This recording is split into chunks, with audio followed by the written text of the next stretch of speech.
Bonjour à tout le monde, je suis avec Clément, je suis avec Monica. J'ai passé quelques jours avec eux sur chantier et aujourd'hui je leur donne la voix pour qu'on comprenne un peu mieux qui ils sont et ce qu'ils font et quelles sont leurs passions dans leur vie.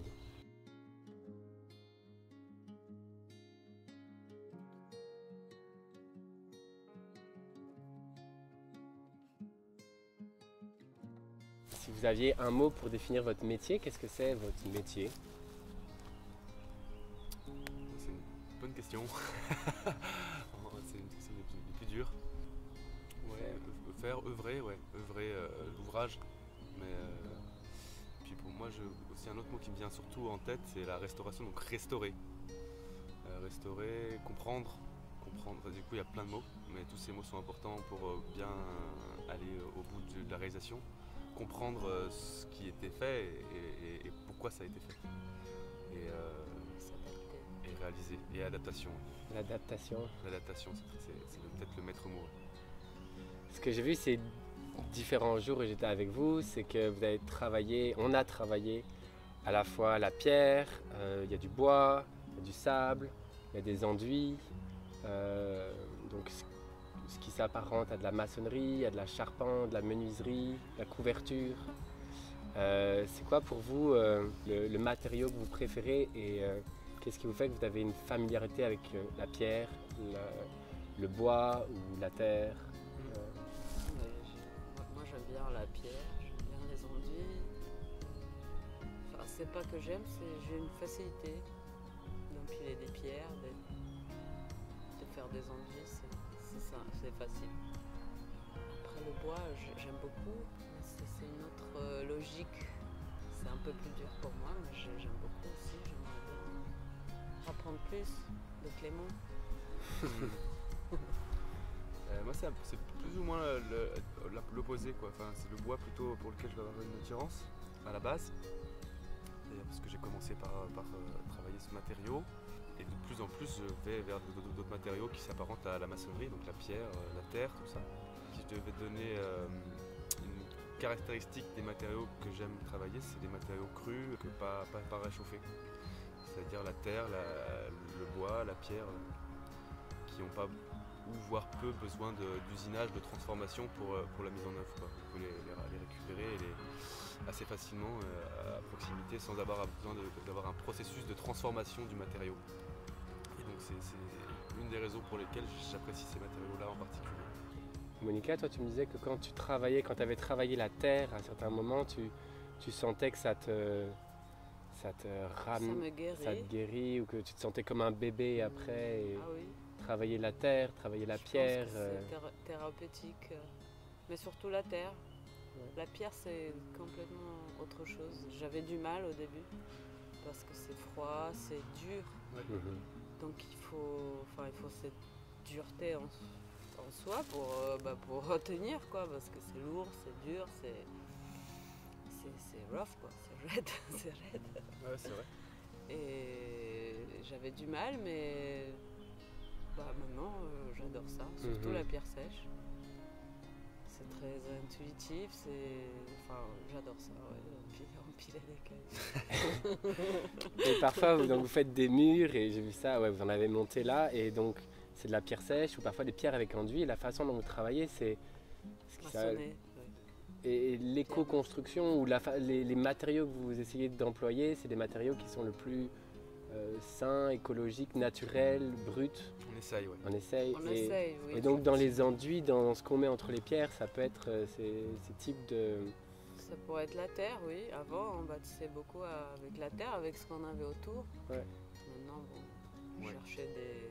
Les schémas ont changé, ouais, les schémas de distribution et de matériaux, ouais.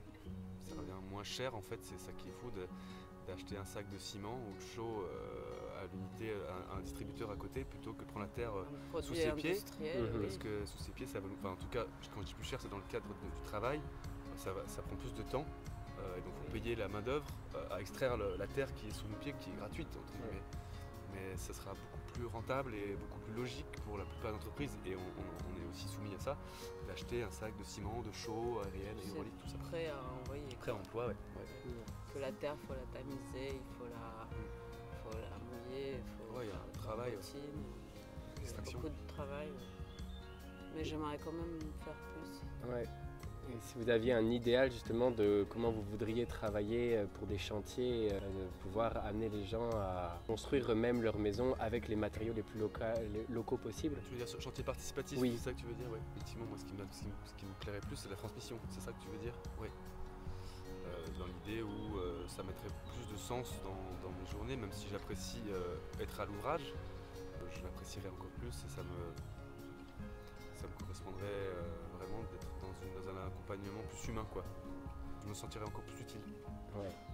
Et donc ça veut dire que quelqu'un a une envie de Accompagner les construire, gens, de les rénover. guider pour qu'ils Ouais. puissent justement Ouais, c'est ça, ouais.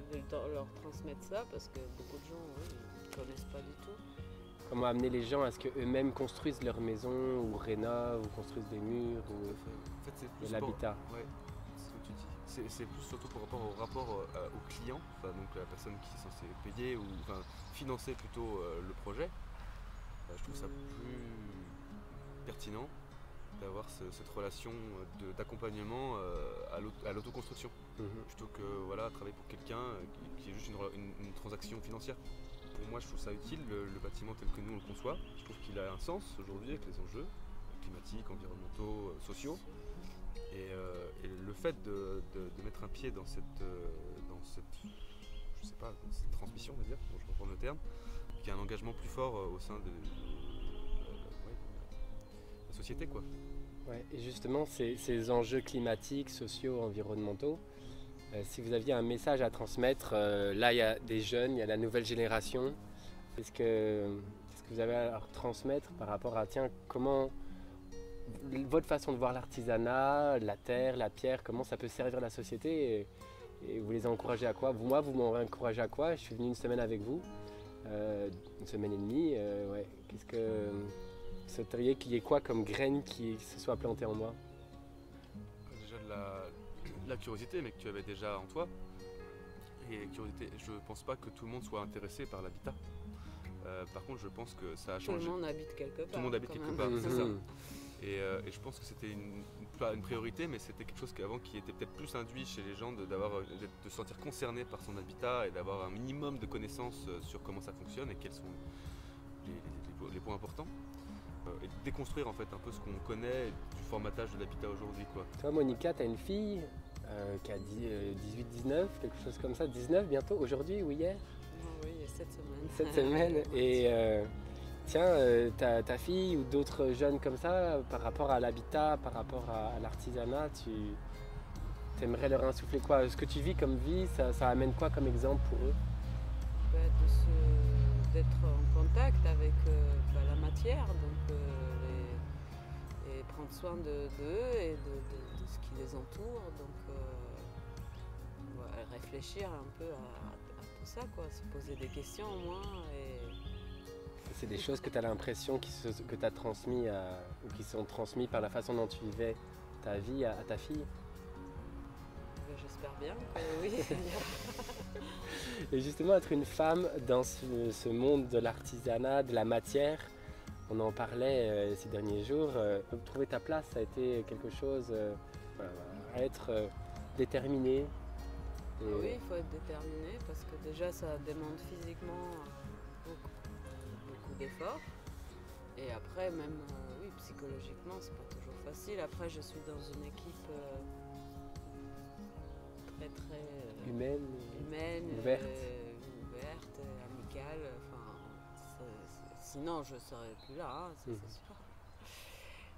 C'est un défi, quelque part. Donc dégenrer. Je suis en face de tous les jours des hommes qui... Des bonhommes. Des bonhommes qui... Et en même temps, amener de la sensibilité dans ce milieu et de qui tu es, ouais. Je sais pas ce que j'apporte à l'équipe, je sais pas. Oui, mais d'extérieur, oui, on me voit, on voit une femme qui fait ce métier. Donc oui, je sème les graines, quoi. Ouais. C'est pas tous les jours facile. Oui, c'est sûr, c'est vrai. Je trouve qu'avoir une femme dans une équipe, ça change des choses. consciente. Enfin, c'est pas forcément visible, mais ça change l'atmosphère et les relations entre chaque individu, même les relations entre hommes, quoi. Il y a une présence différente. Après, il y a des femmes qui ont des comportements plus masculins et inversement, mais ça adoucit un petit peu parfois une certaine brutalité qu'on peut retrouver dans certaines équipes, certaines entreprises, quand même. Et vous, ça marche. Comment ça se passe une journée où c'est chouette dans les dynamiques entre vous Parfois il n'y a pas besoin de parler, c'est aussi lié à l'habitude de travail. Il y a des mécanismes ou des choses qui se sont mis en place et donc parfois tu n'as pas forcément besoin de parler pour comprendre quelque chose. C'est de la télépathie presque, intuitif. Télépathie à travers les mouvements, ouais. À travers les mouvements, des faciès, des choses. Ouais. Enfin, moi j'arrive facilement je pense qu'on se connaît quand même relativement tous très bien. Donc on sait ce qu'attend l'autre et parfois c'est aussi une entraide assez importante. Et, on dit parfois qu'un cordonnier est mal chaussé. Est-ce qu'un charpentier, un maçon est bien hébergé, bien loti? C'est quoi que vous souhaitez pour vous aussi? Moi j'aimerais bien restaurer une vieille maison en pierre. Et là du coup oui. Tout ce que je sais faire là-dedans pour moi-même aussi. Oui. Et toi Clément? Pour l'instant tu as un projet de rénover un van, d'aménager un van, qui est aussi un habitat, qui implique ces techniques dans tes choix de matériaux. Oui, c'est un peu lié, ouais. Ah ouais, je ne mettrai pas de pierre dedans, mais du bois, ouais, déjà du bois. Et oui, tu as raison, c'est habitat léger, donc ça correspond aussi beaucoup avec une idée d'essayer aussi d'avoir le moins possible, minimaliser un petit peu les besoins et du coup ce qui va avec, quoi, la consommation énergétique, la consommation d'eau, ça impose quand même de se responsabiliser aussi là-dessus. Même si c'est pas mon objectif premier, moi ce que je veux avec un van c'est de pouvoir partir et de voir d'autres choses, quoi. Et donc aussi de changer mon mode de vie. Et je pense qu'un jour dans ma vie j'aurai effectivement l'occasion de mettre à profit tout ce que j'apprends aujourd'hui, plus pour des projets dans lesquels je suis impliqué, ouais. C'est ce que je vous souhaite à la fois dans vos projets perso et collectifs. Merci de m'avoir accueilli pendant une semaine et un peu plus ici, dans votre projet, dans votre coopérative, sur vos chantiers. Très belle région aussi, avec de belles constructions en pierre à l'ancienne. Et à tout bientôt pour d'autres aventures avec d'autres personnes, d'autres projets. Merci. Merci à vous. Merci. Merci.